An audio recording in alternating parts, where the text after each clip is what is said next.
ನನಗೆ ಮೂರು ಬಾಹುಗಳು, ನನಗೆ ಮೂರು ಬಾಹುಗಳು, ಮೂರು ಮೂಲೆಗಳು. ಹಾಗಾದರೆ ನಾನು ಯಾರು? ಅರ್ಥ? ತಪ್ಪು ತಪ್ಪು.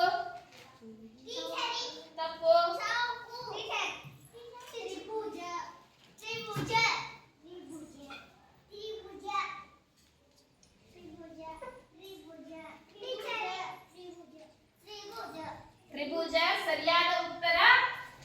ಚಪ್ಪಾಳೆ ಹಾಕಿ. ನನಗೆ ಮೂರು ಬಾಹುಗಳು, ಒಂದು ಎರಡು ಮೂರು ಬಾಹುಗಳು, ಮೂರು ಮೂಲೆಗಳು. ನನಗೆ ಮೂರು ಮೂಲೆಗಳು. ನಾನು ಯಾರು? ತ್ರಿಭುಜ. ಆಮೇಲೆ ಇನ್ನು ನೋಡ್ರಿ, ನಾನು ನಾಲ್ಕು ಬಾಹುಗಳ ಆಕೃತಿ. ನಾನು ನಾಲ್ಕು ಬಾಹುಗಳ ಆಕೃತಿ.